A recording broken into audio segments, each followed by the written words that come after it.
My name is Marin, and I'm 32 years old. When my mother called to invite me to my brother's engagement party, I knew I wasn't really wanted there. For years, my family treated my absence like a relief and my presence like an inconvenience. They had no idea that while they were celebrating their perfect lives, I had quietly built something they couldn't imagine. That night, when my brother's fiancée decided to humiliate me in front of everyone, she made one critical mistake. She assumed I was powerless. What happened next changed everything, not just for her, but for my entire family. If you're watching this right now, drop a comment and let me know where you're from. And don't forget to hit that like button and subscribe for more stories. The invitation came 3 days before the party. Not from my brother. Not even a text. My mother called while I was in a board meeting, her voice carrying that particular strain of forced cheerfulness she reserves for difficult conversations. Marin, sweetheart, I know it's last minute, but Daniel's engagement party is Saturday. It would mean so much if you came. Family should be there. Family. The word hung in the air like an accusation dressed as sentiment. I switched the phone to my other ear, watching my CFO shuffle papers across the conference table. Does Daniel know you're calling me? The pause told me everything. He's been so busy with the wedding plans. You know how it is. I did know. I knew that my brother hadn't called me in 11 months. I knew that the last time we spoke, it was a stilted 2-minute conversation where he forgot to ask about my life entirely. I knew that family had conditions, and I'd apparently failed to meet most of them. I'll be there, I said, because despite everything, some part of me still hoped. Wonderful. Just maybe keep things low-key?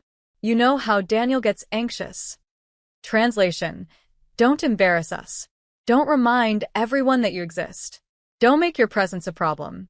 I ended the call and returned to the acquisition overview on the screen. The irony wasn't lost on me. The drive back to my hometown felt longer than the actual miles suggested. Every exit sign was a memory I'd tried to outrun.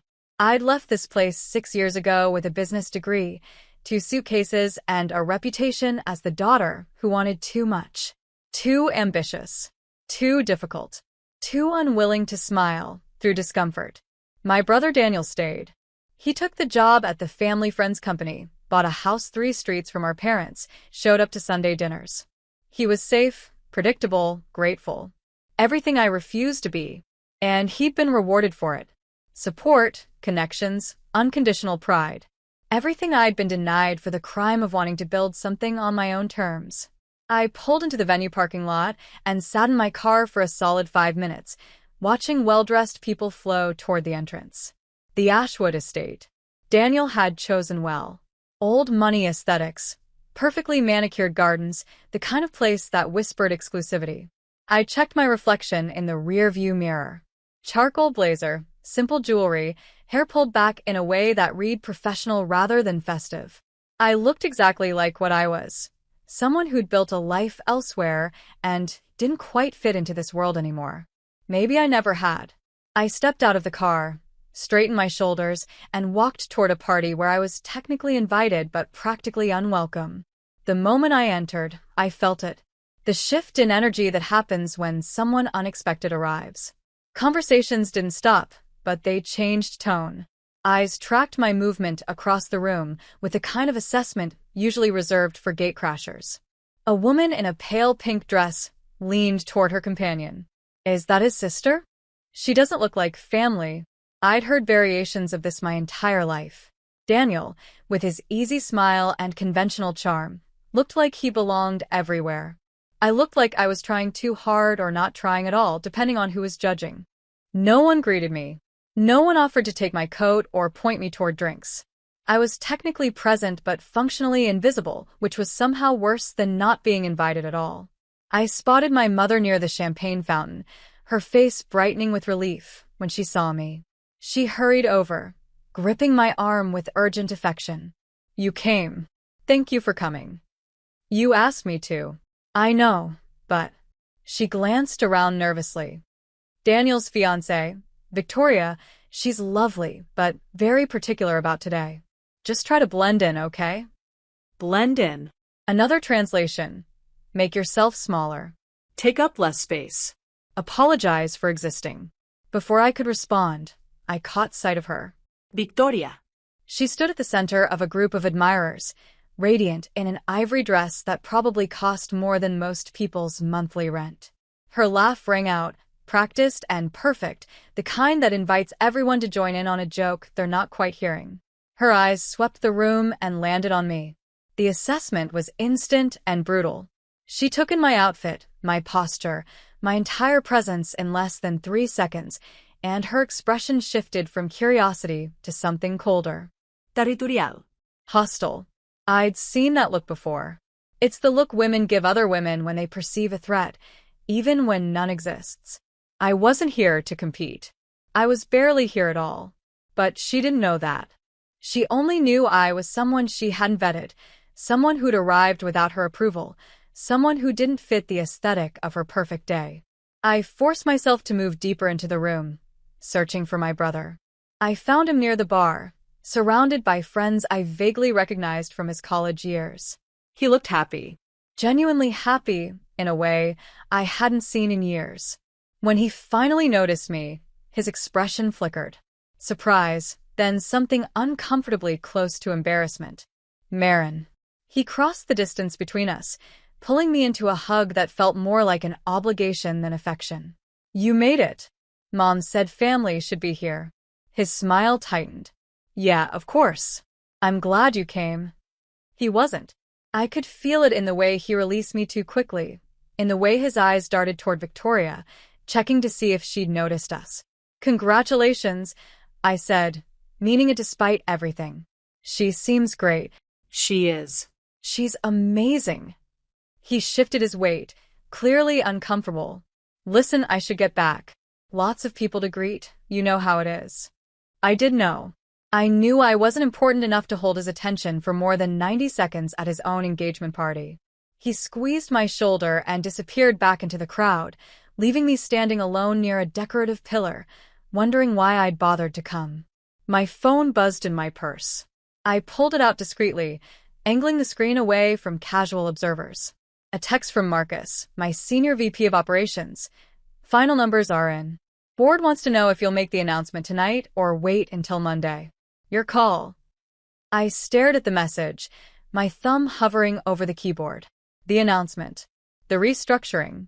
The decisions that would ripple through half a dozen companies, including ones connected to people in this very room. I could do it now. I could stand up and shatter the illusion of my irrelevance in one calculated sentence. But I didn't. I silenced my phone and slipped it back into my purse, choosing peace over pride. Choosing to let them have this moment without the shadow of what I'd become. Maybe it was weakness. Maybe it was kindness. Either way, I decided to stay quiet. I grabbed a glass of champagne from a passing server and found a chair near the edge of the room, the kind of seat that screamed, observer, not participant. From here, I could watch the party unfold, could see my brother laugh with his friends, could see Victoria hold court like royalty. I could also see the way people avoided me, the way conversations steered clear of my corner, the way I'd been invited but not included, present but not welcome. I checked the time. Another hour, maybe 2, and I could leave.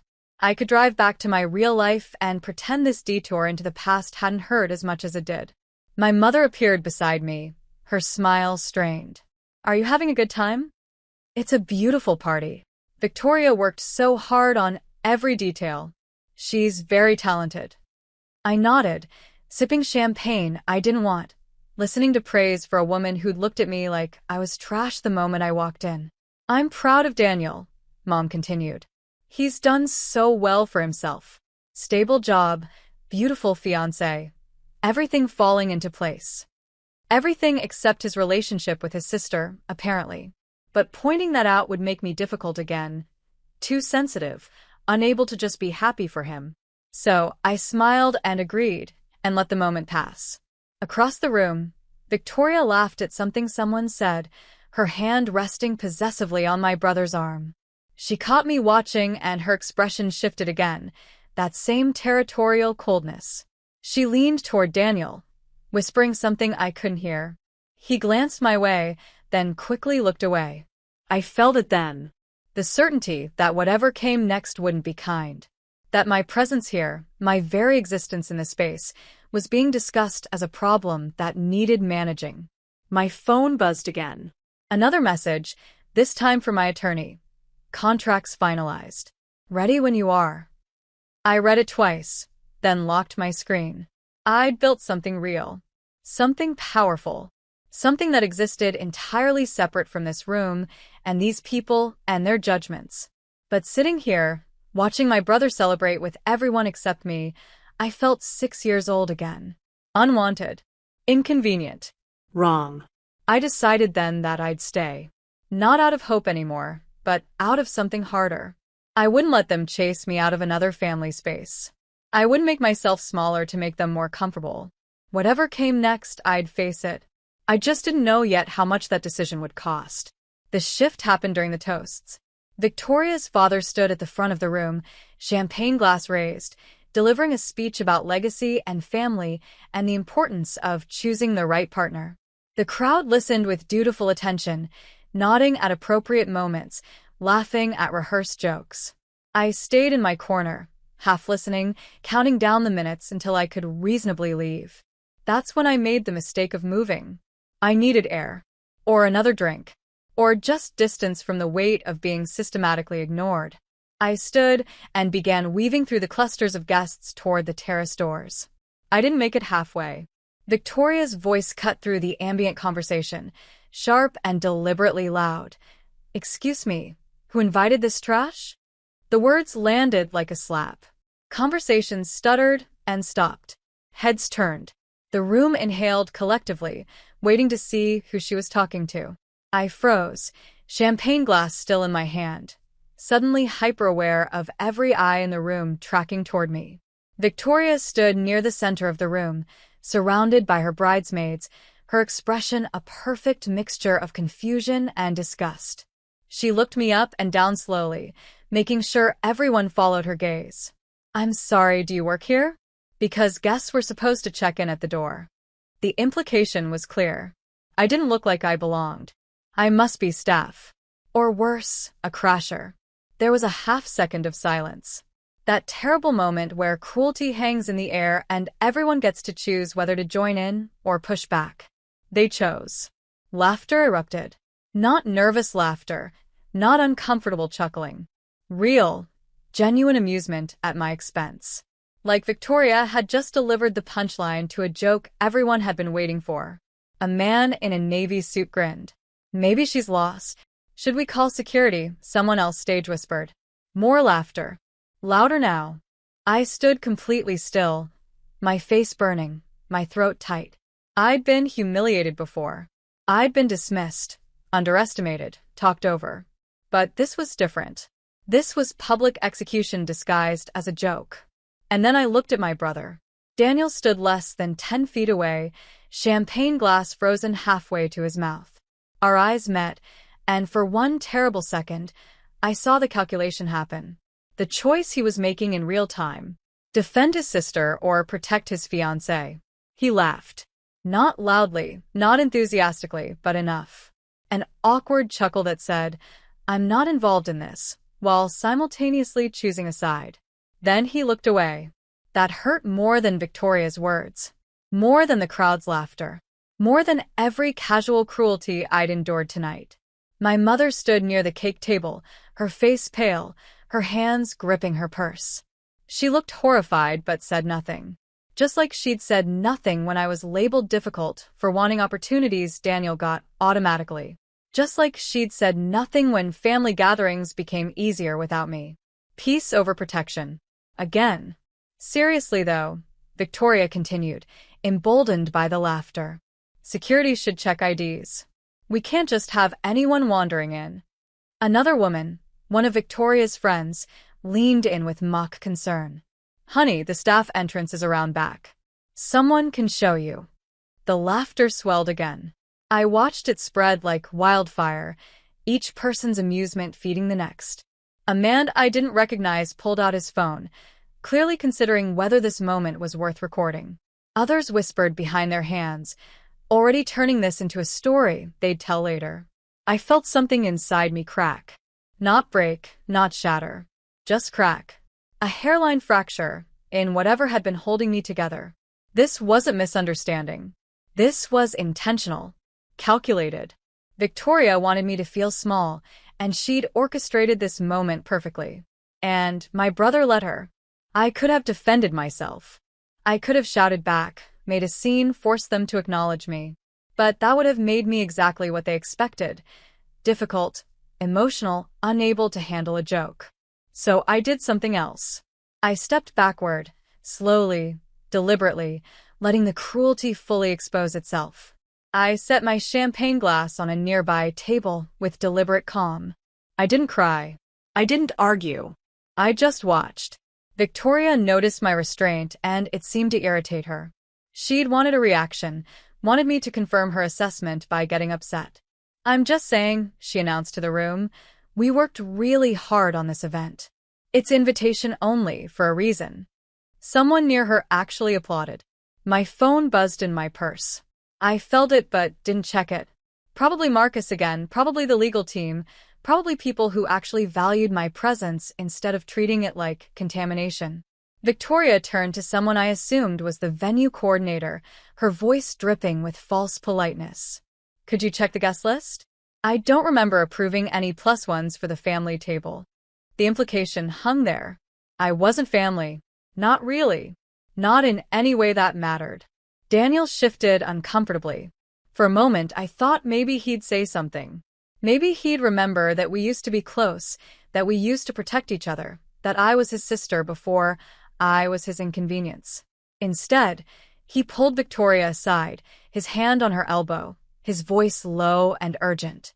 I couldn't hear the words, but I could read his body language. Reassurance. Apology. He was soothing her, telling her she'd done nothing wrong, that I wasn't worth the disruption. Something inside me hardened. Not anger exactly. Something colder. More permanent. I realized, standing there in my corner while people laughed and whispered and judged, that I'd spent years trying to earn a place in a family that had already decided I didn't deserve one. I'd protected people who'd never protected me. I'd been the bigger person until I'd disappeared entirely. I thought about the contracts waiting for my signature, the restructuring plans, the decisions that would ripple through this room like a detonation. I'd come here choosing peace, choosing silence, choosing to let them have this moment without the shadow of my success. They'd chosen humiliation. I pulled out my phone, ignoring the stares, and opened my messages. Marcus. Still waiting on your call. Board meeting in an hour if you want a conference in. My attorney. Everything's ready. Just say the word. My executive assistant. Hotel confirmed for tonight if you need an exit strategy. An exit strategy. How perfectly they knew me. I could leave right now. I could walk out of this party, this town, this family's orbit, and never look back. I could let them think they'd won. Let them celebrate their cruelty. Let them never know what they'd just done. Or I could stay. Victoria's laughter rang out again, bright and performative. She'd moved on from humiliating me, already absorbed back into her admirers, the incident already becoming an anecdote. My brother stood beside her, his arm around her waist, his face relaxed again. Crisis averted. Uncomfortable moment handled. Sister appropriately diminished. I looked at my mother one more time. She met my eyes and mouthed, "I'm sorry." But she wasn't sorry enough to say it out loud. Wasn't sorry enough to defend me. Just sorry I'd been hurt, the way you're sorry someone got rained on. I made my decision. I typed a response to Marcus. Conference me in. It's time. Then I looked up at the room, at all these people who'd laughed, who'd judged, who decided I was nothing worth noticing. I smiled. Not a bitter smile. Not a vindictive one. Just calm. Certain. They had no idea what was coming. Here's what they didn't know. 6 years ago, when I left this town with nothing but a degree and determination, I didn't just run away. I built something. Something real. Something that existed entirely outside of family connections and inherited opportunities. I started small. Consulting work. Freelance projects. 18-hour days fueled by spite and ambition. I took every opportunity no one else wanted, every risk others deemed too uncertain, every client too difficult to impress. And I won. Again and again I won. Within 3 years, I'd built enough capital and credibility to start my own firm, Holt Strategic Holdings. The name was intentional. My name, not hidden behind initials or cute branding. My name, declaring my presence in spaces that hadn't expected me. We started with small acquisitions, struggling companies that needed restructuring, failing businesses that needed vision. I learned to see potential where others saw risk. I learned to move fast, decide faster, and trust my instincts even when everyone in the room doubted them. Especially when everyone in the room doubted them.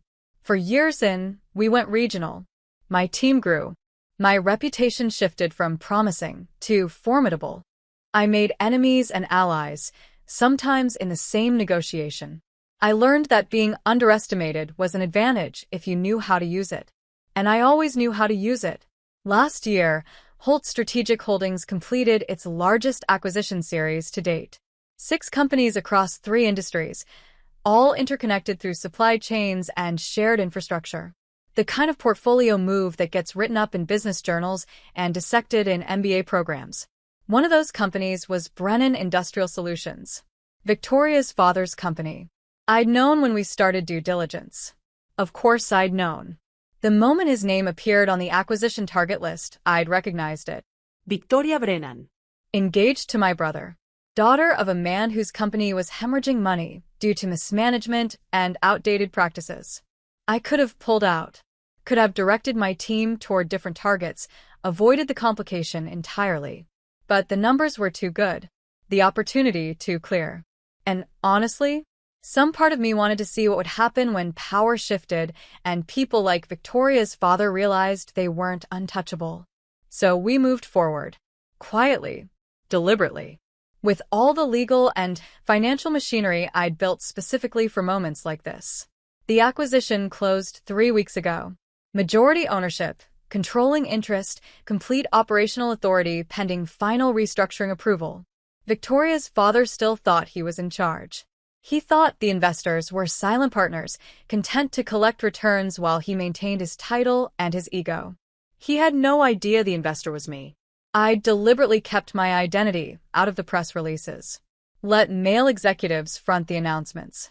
Let people assume the power belonged to someone who looked the part. Let them underestimate me. Again. The second piece they didn't know. My brother's job. Daniel worked for Meridian Tech Solutions, a subsidiary that relied entirely on contracts funded through Brennan Industrial. Contracts that were currently under review. Contracts that wouldn't survive the restructuring I'd already approved. His promotion, his stability, his entire professional future depended on funding that flowed through decisions I controlled. He didn't know. Victoria didn't know. Her father definitely didn't know. I'd kept it separate deliberately. Family was family. Business was business. I'd never intended to mix them. Never wanted to weaponize my success against people who'd hurt me. But sitting in that party, watching them laugh, watching my brother choose silence over defending me, something shifted. They'd crossed a line I couldn't unsee. My phone buzzed again. I glanced at the screen. Marcus. Board is asking about Brennan timeline. Ethics review flagged some concerns about family connections. How do you want to proceed? I stared at the message, my thumb hovering over the keyboard. Ethics concerns. Because I was related to the groom. Because mixing personal relationships with business decisions created conflicts of interest that could expose the company to accusations of bias or revenge. They were right to be concerned. I could stop this. I could recuse myself, hand the decision to my VP of operations, let someone else handle Brennan Industrial while I maintained clean hands. I could be the bigger person. Again. Or I could let gravity work. Not revenge. Not cruelty. Just the natural consequences of running a company badly while treating people like they don't matter. Another text came through, this time from my attorney. Final contracts are ready for signature. Layoff notifications prepared. Leadership changes pending your approval. Everything's legal and documented. Your call. Your call. That's what it always came down to. My decision. My responsibility.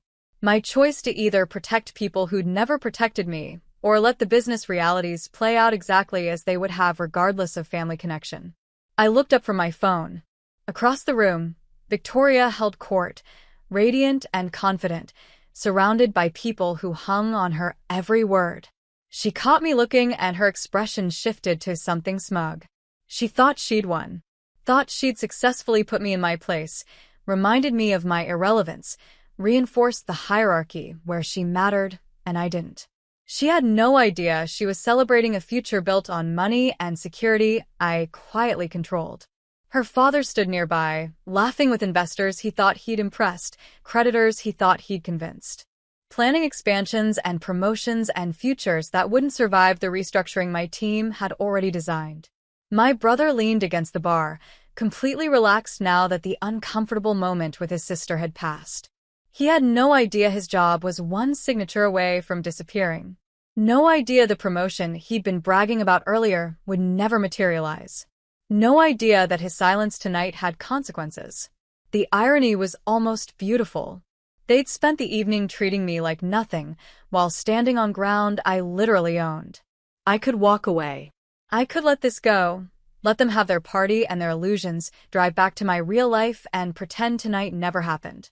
But I'd been walking away my whole life, leaving rooms to make others comfortable, shrinking myself so they could breathe easier, choosing peace over presence until I'd nearly disappeared. I was done being the bigger person. I typed a response to Marcus. Proceed as planned. No dilas.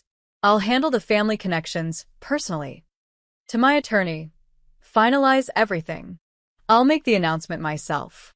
I hesitated before sending, my finger hovering over the screen. This would change everything. Would end whatever fragile connection remained with my brother. Would confirm every accusation they'd ever made about me being difficult, vengeful, too ambitious. Then I remembered the laughter, the way they'd looked at me, the way my brother had chosen her over me without a second's hesitation. I hit send. My phone immediately lit up with responses, my team moving into action, legal machinery grinding into motion. Within hours, contracts would be finalized. By Monday morning, announcements would go public. Restructuring would begin. Leadership would change. And everyone in this room would realize exactly who they'd been laughing at. I slipped my phone back into my purse and stood up, smoothing my blazer. My heart hammered in my chest, adrenaline mixing with something that felt uncomfortably close to grief. I never wanted it to come to this. Never wanted to prove my worth by destroying theirs. But they'd made their choice. Now I was making mine. I took a breath and started walking toward the main group, toward Victoria and her father, and all the people who decided I was nothing. Time to show them what nothing could do. Victoria's father, Richard Brennan, had just stepped up to the microphone. The room quieted, guests turning their attention to the small stage area where speeches were being delivered. He cut an impressive figure, silver hair, expensive suit, the kind of confidence that came from decades of never being told no. I want to thank everyone for being here tonight, he began, his voice warm and practiced. Watching my daughter find happiness with such a wonderful young man has been one of the greatest joys of my life. Applause. Warm smiles. My brother beamed beside Victoria, his arm around her waist. As many of you know, this past year has been transformative for our family business. Thanks to the incredible support of our new investors, Brennan Industrial is poised for unprecedented growth. My pulse quickened. He was really going to do this. Going to thank investors who didn't exist the way he thought they did. These partnerships represent not just capital, but confidence in our vision and our future. I'm proud to say we're entering a new chapter of stability and expansion. More applause. People who had no idea they were celebrating a fantasy. I watched from my position near the back, my fingers wrapped around my phone, feeling the weight of what was about to happen. So please join me in raising a glass to new beginnings, to family, and to the people who believe in us. Glasses lifted. The room chorused agreement. And then Victoria, flushed with champagne and confidence, noticed me standing alone. Her eyes narrowed. She leaned toward her father and whispered something, gesturing in my direction. Richard Brennan followed her gaze, his expression shifting from paternal warmth to mild confusion. He clearly had no idea who I was. Victoria whispered again, more urgently. Then Richard smiled. Not a kind smile. A political one. The smile of someone about to handle an awkward situation with practiced grace. Actually, he said into the microphone, I see we have someone standing by herself in the back. Young lady, why don't you come say hello? We're all family here tonight. The attention of the entire room swung toward me like a spotlight. This was the moment. The perfect setup, delivered with condescending kindness. Come forward. Be seen. Let us include you in our magnanimity. Victoria's smile was pure venom disguised as sugar. Yes, please. Join us. You've clearly been enjoying the attention. Laughter rippled through the crowd. Not mean laughter this time, but amused. Indulgent. The kind reserved for someone who's been caught trying too hard. My mother made a small sound of distress. Daniel looked like he wanted to disappear. I could feel it. The expectation. They wanted embarrassment. They wanted me to stammer and retreat, to confirm their assessment of me as someone who didn't belong. I stayed exactly where I was. No, really, Richard continued, his voice booming with false enthusiasm. If you're going to crash the party, at least come have some champagne. More laughter. Louder now. Victoria stepped forward, her confidence absolute. We don't bite. Well, maybe a little. The crowd ate it up. She was performing now, playing to her audience, cementing her role as the charming hostess dealing gracefully with an unexpected disruption. My brother finally spoke, his voice tight. Victoria, maybe we should just what? She turned to him, her smile never wavering. Just let random people wander around our engagement party? I don't think so. She wasn't even pretending anymore. Wasn't maintaining the fiction that I was an invited guest. She decided I was a crasher, and the room was accepting that narrative without question. I felt my phone buzz. Probably my team, probably confirming everything was in place. I could walk away. Could let this moment pass and handle everything through official channels, press releases, corporate announcements. But I'd been quiet long enough. I stepped forward, my heels clicking against the polished floor. The crowd parted slightly, creating a path toward the front of the room. Victoria's expression shifted from triumph to wariness. Something in my movement, my posture, told her this wasn't retreat. I stopped about 10 feet from where she stood with her father and my brother. Actually, I said, my voice carrying clearly without needing a microphone, I think it's time we cleared up some confusion. Richard Brennan's smile faltered slightly. I'm sorry, do we know you? Not yet, I said. But you're about to. The room went silent.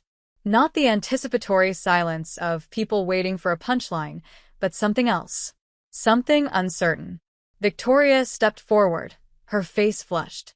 Okay, seriously, who are you and what do you want? I looked at my brother. Really looked at him. Gave him one more chance to remember who I was, what we used to be, why he should have defended me. He stared back, confused and uncomfortable, but still silent. I pulled out my phone, deliberately slow, and opened the folder my assistant had prepared. Documents, contracts, acquisition records. Everything I needed. Mr. Brennan, I said, addressing Victoria's father directly. You mentioned thanking your investors. I think there's been some confusion about who exactly they are. His confident smile was starting to crack. I'm not sure what you mean. You think you know your investors. You think you've been negotiating with Holt Strategic Holdings through intermediaries. You think the restructuring plans are coming from a board you'll never meet. Confusion rippled through the crowd. Several people exchanged glances. I'm sorry, Richard said, his voice hardening slightly, but I don't think this is the appropriate venue. My name is Maren Holt, I said, clear and steady. And I'm not crashing this party. I'm Daniel's sister. My brother flinched. Victoria's eyes went wide. I'm also, I continued, the founder and CEO of Holt Strategic Holdings, the company that acquired controlling interest in Brennan Industrial 3 weeks ago. The silence that followed was absolute. Richard Brennan went pale. Someone in the crowd gasped.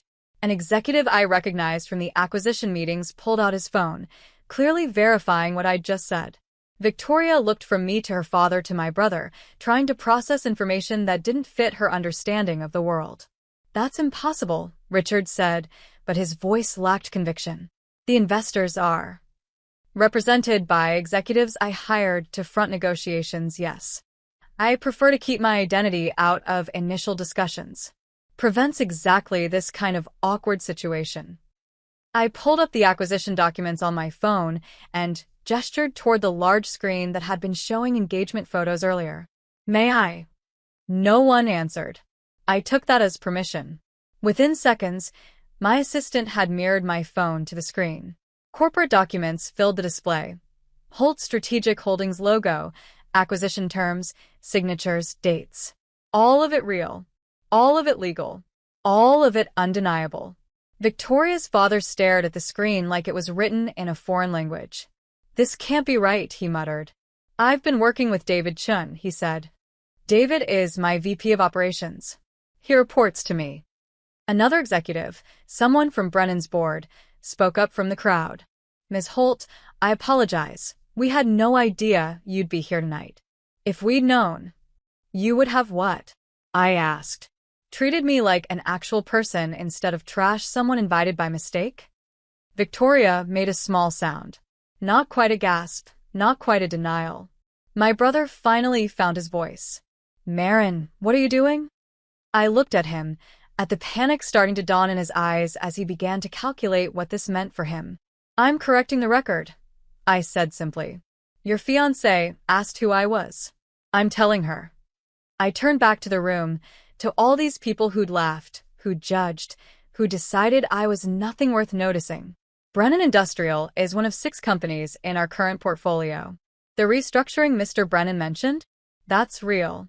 It's also more extensive than he's been told. Richard's face had gone from pale to red. "You can't just..." "I can." I did. "It's all legal, all documented, all approved by boards and regulatory bodies. Your company was failing. We stepped in. That's how business works." I scrolled to another document. This includes Meridian Tech Solutions, which operates as a subsidiary dependent on Brennan Industrial's contracts. My brother went rigid.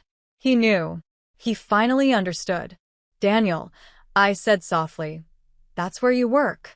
That's the promotion you were telling people about earlier." He opened his mouth, closed it. No words came. Victoria looked between us, her face a mask of shock and dawning horror. "You're doing this because I called you trash? Are you serious right now?" "No," I said. "I'm doing this because it's my job. The fact that you called me trash just makes the timing more ironic." The room had devolved into chaos. Whispers, shocked conversations, people pulling out phones to verify what they were hearing. Richard Brennan's hands were shaking. "This is extortion. This is revenge. I'll have my lawyers." "Contact my lawyers," I said calmly. "Everything's documented. Everything's legal. Your company was already under review for ethical concerns and mismanagement. The acquisition would have happened regardless of tonight." I let that sink in. Let them understand that this wasn't revenge. This was reality catching up. "The difference," I continued, "is that now you know who made the decisions. Now you know that the person you've been ignoring, dismissing, and insulting all night is the same person who controls your company's future." I looked at Victoria, at her frozen expression, her complete inability to process what was happening. "And as of tonight," I said quietly, "all decisions come through me." The silence stretched for what felt like an eternity. Then the room exploded. Not with noise, exactly. With movement. Energy. The kind of chaos that happens when everyone's understanding of reality shifts simultaneously. Executives pulled out phones, frantically texting, calling, verifying. Richard Brennan's face cycled through emotions too quickly to name: shock, denial, anger, fear. Victoria stood frozen, her champagne glass forgotten in her hand. My brother looked like he might be sick. "This is insane," Victoria finally managed, her voice shrill. "You're lying. You have to be lying." I didn't respond. I just stood there, calm, watching the pieces fall. One of the executives from earlier, a man I recognized from the Brennan Industrial Board meetings, pushed through the crowd. His face was carefully neutral, but I could see the calculation in his eyes. "Ms. Holt," he said, his voice carrying a respect that hadn't existed 30 minutes ago. "I apologize for any confusion earlier. If we'd known you were attending, we would have treated me differently?" I finished. "I know." He shifted uncomfortably. "I meant no disrespect. You didn't have to mean it. You just had to allow it." Another executive joined him, then another. Suddenly, I was surrounded by men in expensive suits, all of them eager to be seen acknowledging me, distancing themselves from the earlier humiliation. The shift was instantaneous and disgusting. 5 minutes ago, these same people had laughed when Victoria called me trash. Now they couldn't apologize fast enough. Richard Brennan finally found his voice. "Even if this is true, even if you are who you say you are, this is highly inappropriate. Using your position to embarrass my family at my daughter's engagement party." "I haven't used my position for anything," I said calmly. "I've simply identified myself. The embarrassment you're feeling is your own reaction to reality." "You planned this," Victoria accused, her voice breaking. "You came here tonight planning to ruin everything." I looked at her directly. "I came here tonight because my mother asked me to. I plan to stay quiet, have a drink, and leave. You're the one who decided to make my presence a public issue." "I didn't know." Exactly. "You didn't know. You made assumptions based on how I looked, where I stood, how I fit into your aesthetic. And then you built an entire humiliation on top of those assumptions." I pulled up another document on my phone, let it display on the screen. "This is the ethical review I mentioned earlier. It was initiated 2 weeks ago, before I knew about this party, before tonight happened." Richard's eyes scanned the document, his face going grayer with each line. The review flagged multiple concerns. I continued. "Misreported earnings, questionable vendor relationships, nepotistic hiring practices. The kind of things that trigger restructuring regardless of who owns the company." "Those are allegations," Richard said weakly. "Nothing's been proven. The audit starts Monday. Everything will be proven or disproven through proper channels. That's how this works." I could see him trying to find an angle, a way to reframe this as persecution instead of consequences. "My legal team will be in touch," he said, attempting to reclaim some authority. "This isn't over." "You're absolutely right. This isn't over. The restructuring is just beginning." Victoria grabbed her father's arm. "Daddy, make her stop. She can't do this. Tell her she can't do this." The desperation in her voice was almost painful to hear. "Almost.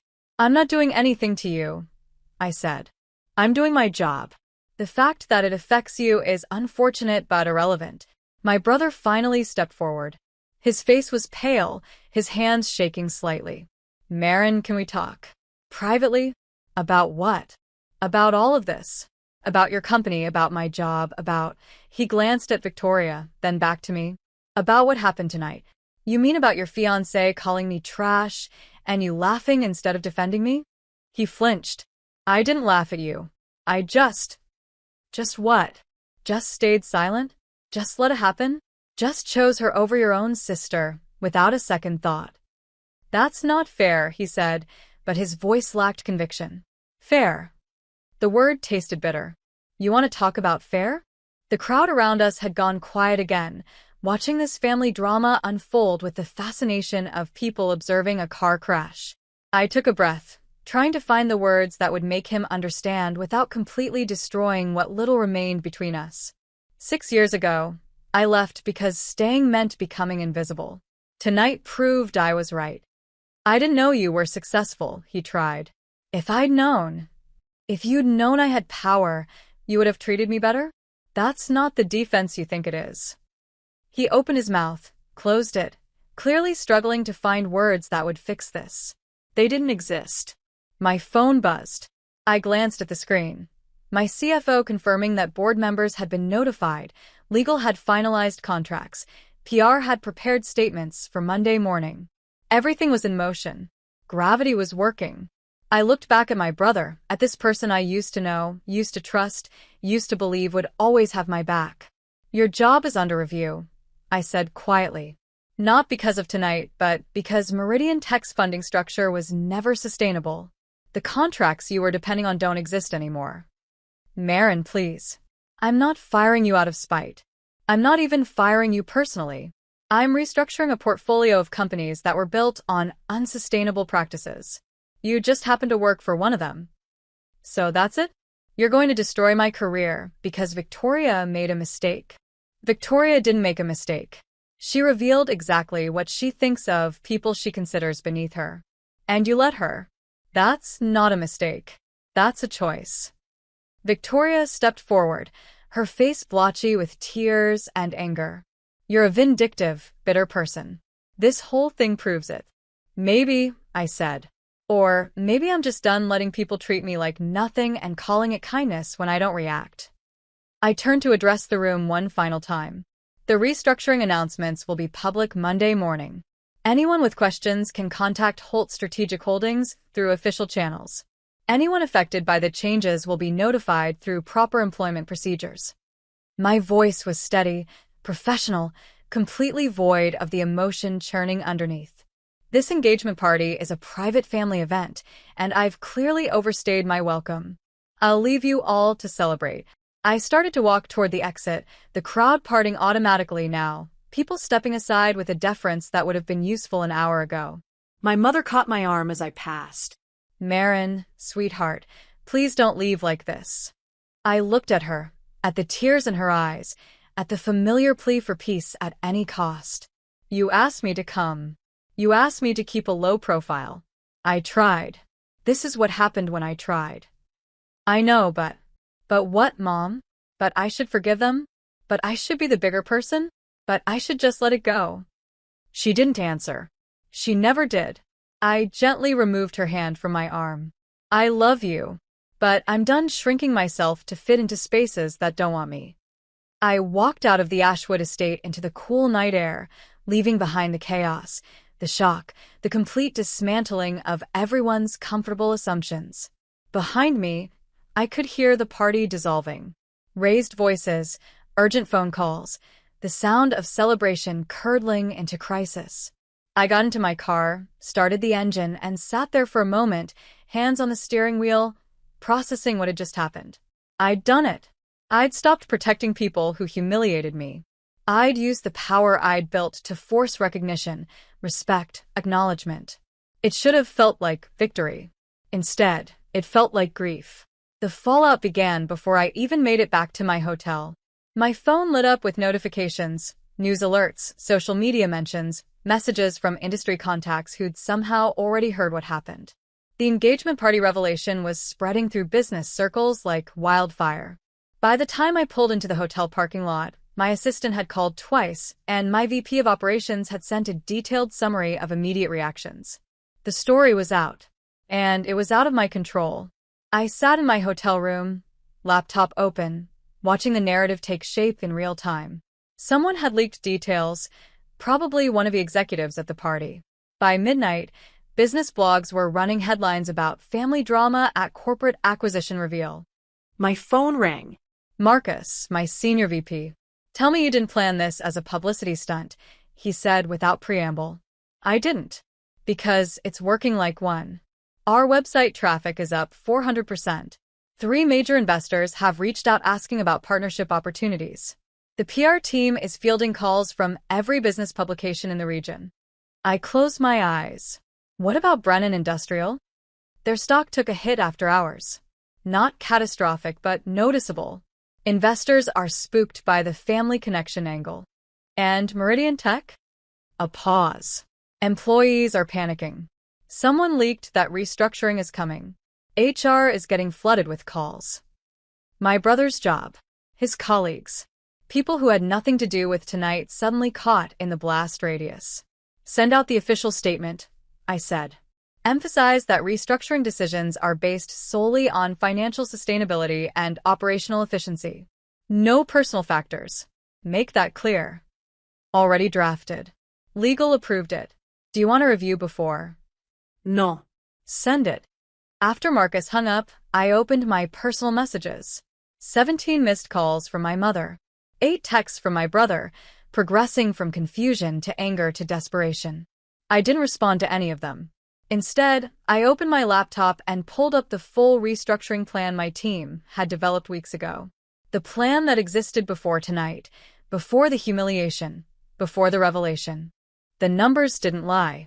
Brennan Industrial was bleeding money. Meridian Tech was sustained by contracts that made no financial sense. The entire structure was held together by optimism and Richard Brennan's ego. We could save some of it. We could restructure, bring in new leadership, cut unsustainable programs, and potentially salvage viable operations.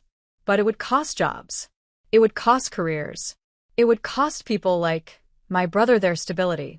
The question wasn't whether to proceed. The question was how much I cared that it would hurt people who'd hurt me. My phone rang again.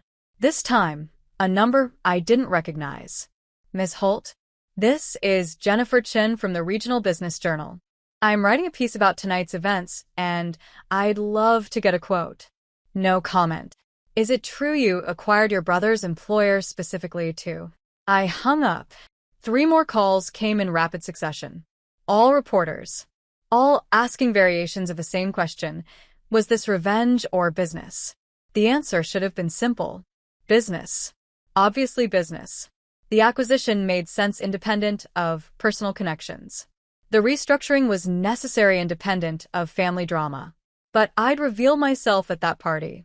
I'd chosen that moment, that method, that public stage to announce my identity. That made it personal whether I wanted it to be or not. By Sunday morning, the story had evolved. Social media had discovered Victoria's posts from the party, including photos where I was visible in the background, isolated and ignored. Someone had even circulated a partial video of the trash comment. Public opinion was forming, and it wasn't kind to Victoria. Comments ranged from sympathetic, imagine not recognizing your fiancé's sister, to brutal, rich girl finds out real boss isn't daddy. The narrative had become about class, respect, women in business, family dynamics.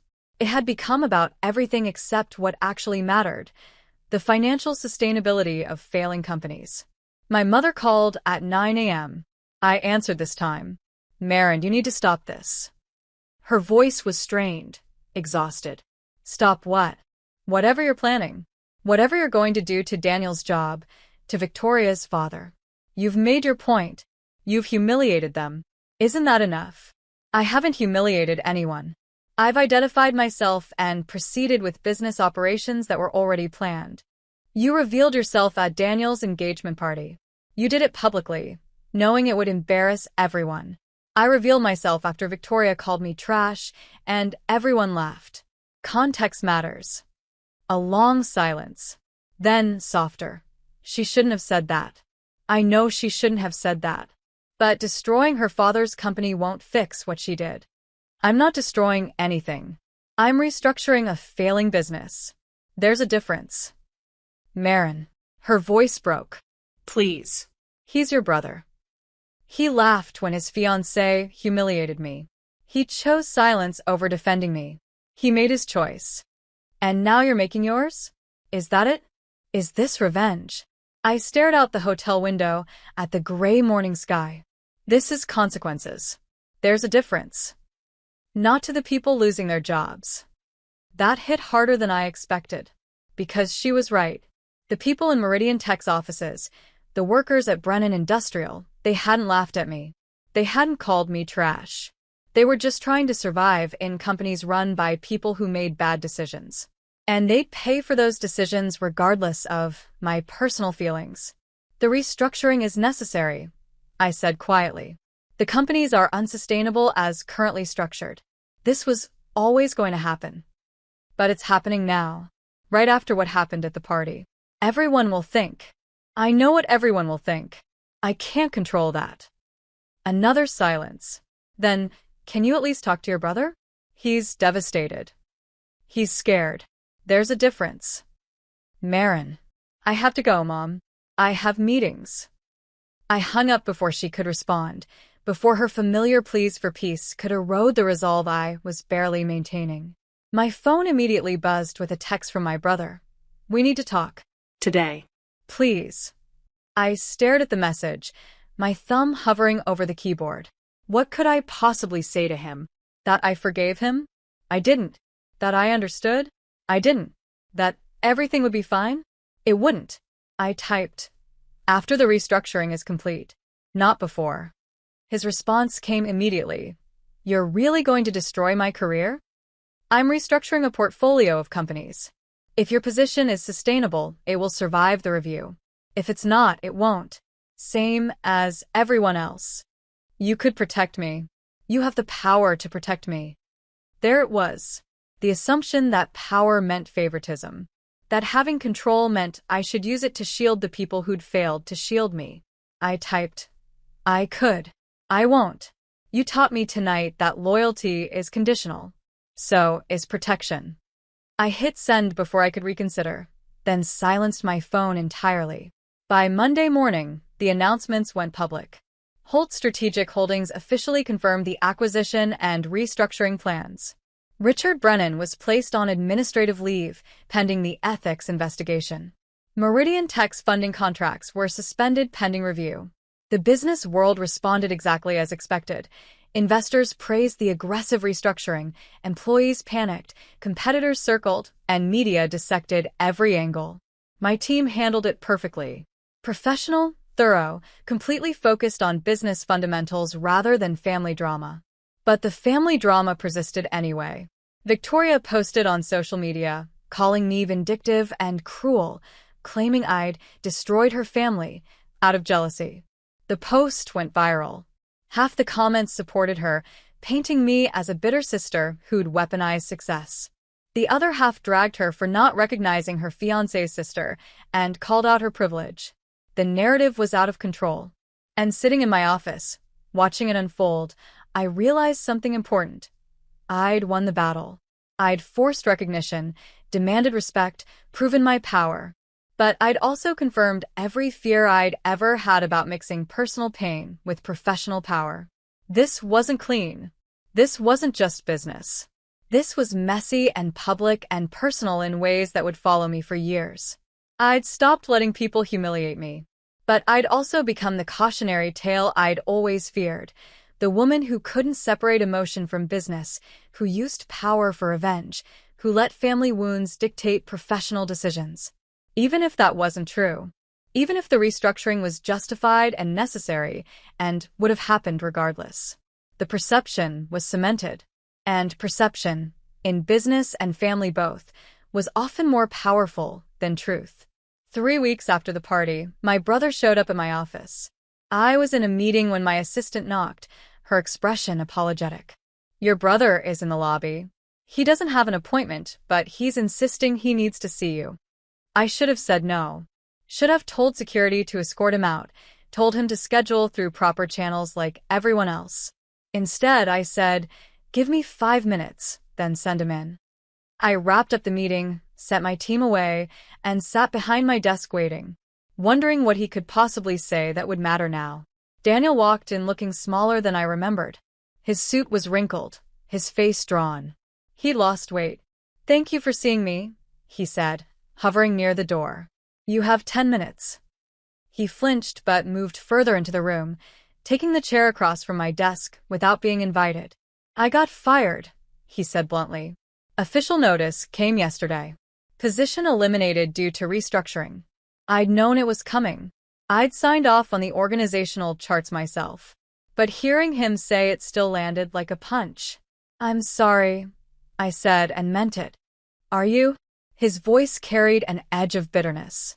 Because from where I'm sitting, this looks exactly like what you wanted. What I wanted was for my brother to defend me when his fiancée called me trash. What I wanted was for someone in my family to choose me for once. Your job situation is a consequence of financial reality, not my personal feelings. You could have protected me. You have that power. I could have. And if I had, what would that teach you? That loyalty doesn't matter? That you can watch someone you supposedly love get humiliated and face no consequences because family means protecting each other only when it's convenient. He looked away, jaw tight. So, this is punishment. No. This is me refusing to save you from the natural consequences of working for a poorly managed company. There's a difference. I don't see one. I stood up, walked to the window, needed distance from the grief in his eyes. Do you remember when I was 18 and I applied for that internship at Morrison Financial? He looked confused by the shift. Vaguely. Dad told me it was too competitive, that I should aim for something more realistic. You got an internship that same summer at a family friend's company without even applying. And when I pointed out the unfairness, Mom told me to be happy for you, to be the bigger person. That was years ago. What does that have to do with? Everything. It has everything to do with this. Because I've been the bigger person my entire life. I've been told to accept less, expect less, demand less, and be grateful for whatever scraps of attention and opportunity came my way. And you benefited from that. You got the support, the connections, the assumption of competence. While I got told to lower my expectations. My voice was rising. I forced it back down. I built this company without family help, without connections, without anyone believing I could do it. And the moment I come back, the moment I step into a space that's supposed to be mine too, I get treated like an intruder. And you let it happen. I didn't know what to do, he said quietly. Victoria was out of line, but she's my fiancée. I was trying to keep the peace. You were trying to avoid discomfort. And you chose the path that required me to absorb the pain instead of you. That's not keeping the peace. That's choosing the easier victim. He was quiet for a long moment. When he spoke again, his voice was smaller. You're right. I should have defended you. I should have stopped her. I should have done a lot of things differently. Yes. You should have. But destroying my career doesn't change what happened. I didn't destroy your career. Your career was built on an unsustainable funding structure that would have collapsed with or without me. I just happened to be the one who pulled the plug instead of some other investor who wouldn't have felt guilty about it. So, I'm supposed to just accept this? Accept that my sister orchestrated my firing? I didn't orchestrate anything. I executed a restructuring plan that was financially necessary. The fact that you were affected is unfortunate. But it's not my responsibility to protect you from the consequences of other people's bad business decisions. He stood up, anger finally breaking through the grief. You sound like a corporate robot. Like you don't even care that you're hurting me. I do care. That's what makes this so hard. If I didn't care, this would be easy. I could fire you without guilt, cut ties without pain, move on without looking back. I turned to face him fully. But I do care. I care that you're hurting. I care that your relationship is probably falling apart. I care that our family is fractured. I just care about myself more. The words hung between us, brutal and true. For once in my life, I continued, I'm choosing myself. I'm choosing my boundaries, my self-respect, my refusal to protect people who humiliate me. And yes, that choice has consequences for you. But your choices had consequences for me too. You just never had to care about them before. So what now? He asked. We just never speak again? You've made your point, destroyed everything, and now what? Now you figure out your next steps. You find a new job.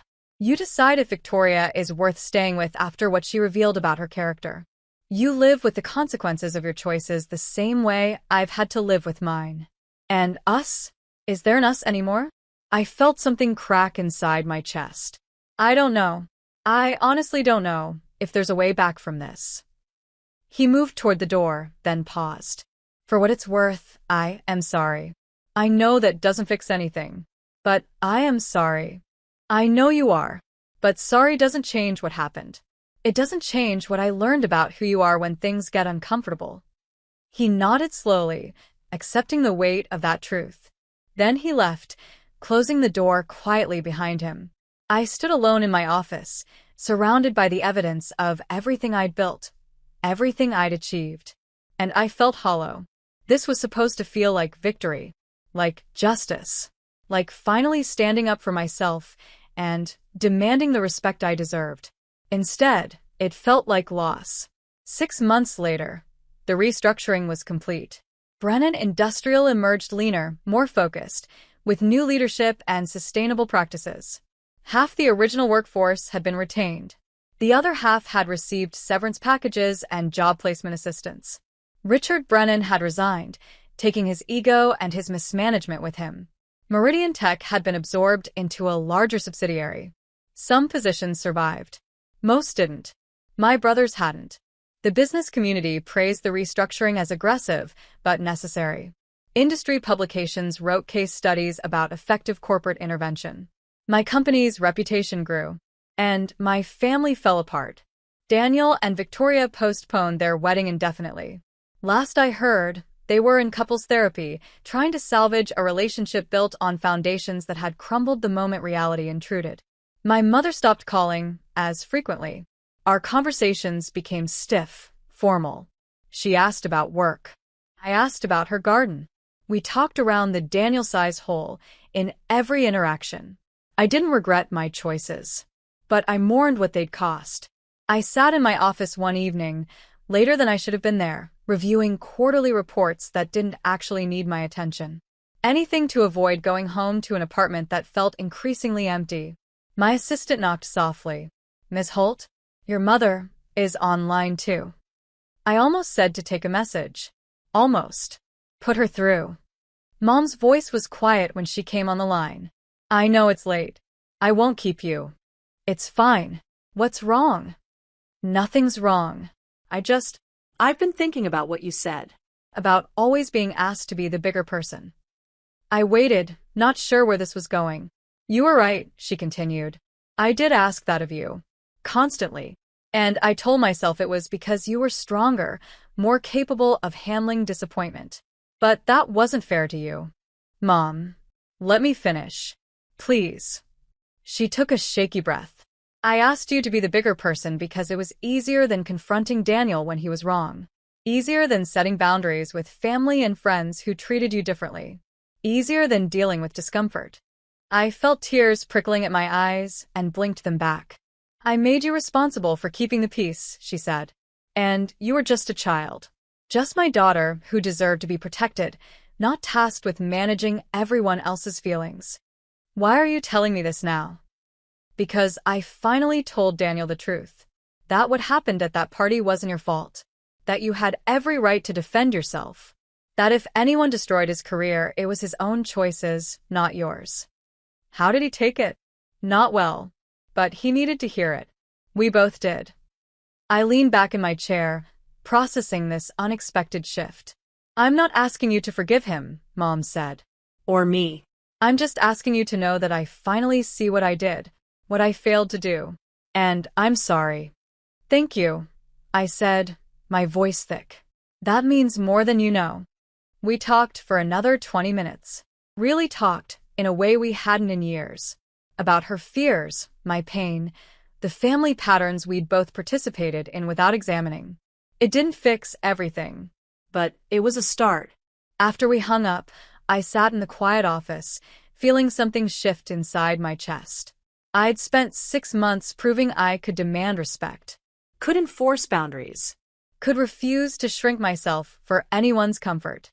But I'd also spent 6 months alone, isolated by the very power I'd fought so hard to build. I pulled up my brother's contact information. We hadn't spoken since the day I'd fired him. Hadn't texted, hadn't called, hadn't acknowledged each other's existence beyond formal legal communications. I typed, "How are you?" Simple. Non come tal. A door opened just enough to see if he wanted to walk through.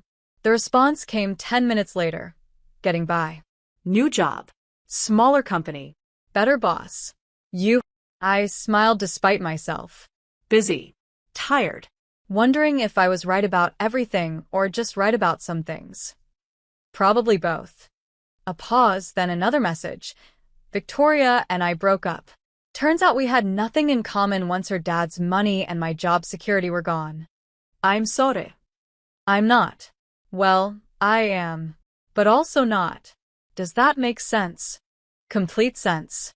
We texted back and forth for an hour. Careful conversations, testing boundaries, not addressing the big things but not avoiding them either. Finally, he wrote, I know I don't have the right to ask this, but could we have coffee sometime? Just coffee. Just talking. I stared at the message for a long time. I could say no. Could maintain the boundary I'd drawn. Could protect myself from further disappointment. Or I could take a risk. Could see if there was anything worth salvaging in a relationship we'd both damaged in different ways. Coffee, I typed. Next week. My assistant will coordinate schedules. Thank you. I didn't respond. Just set my phone down and looked around my office. I'd built this. Built power, influence, respect. Built a life where no one could dismiss me, humiliate me, or treat me like I didn't matter. But power alone hadn't made me whole. I thought about Victoria, about her perfect engagement party that had imploded the moment reality intruded. About my brother, learning the hard way that loyalty has a price. About my mother, finally seeing the patterns she'd helped create. About myself, standing in that party 6 months ago, making the choice to stop being small. I didn't regret it. Even now, even with the cost, I didn't regret it. But I'd also learned something important. Demanding respect was necessary, but it wasn't the same as healing. Enforcing boundaries was essential, but it wasn't the same as connection. I could be powerful and hurt, could be right and lonely, could win every battle and still lose something important. The question now was whether I could find a way to be both strong and open, both boundaried and connected, both self-protective and willing to risk. I didn't have the answer yet, but for the first time in months, I was willing to try. I gathered my things and headed for the door. The quarterly reports could wait. The emails could wait. The constant proving of my worth could wait. Tonight, I was going home. Tomorrow, I'd figure out how to be the person I wanted to be, not just the person they'd forced me to become. I walked out of the building into the cool evening air, feeling lighter than I had in months. Not because I'd won. Not because I'd proven my point, but because I'd finally learned the difference between demanding respect and earning peace. I'd demanded respect and gotten it. Now I was ready to earn peace. Not by being the bigger person. Not by shrinking myself. Not by accepting less than I deserved. But by being whole enough to choose connection without sacrificing myself. Strong enough to enforce boundaries without building walls. Powerful enough to forgive without forgetting. I didn't destroy them, I realized as I drove through the quiet streets. I just stopped letting them destroy me. And that, finally, was enough. Here's a question for you. When someone humiliates you publicly, is it revenge to simply stop protecting them from the truth? Drop your answer in the comments below. And if this story made you think twice about family loyalty, hit that like button and subscribe for more stories about relationships that force us to choose ourselves.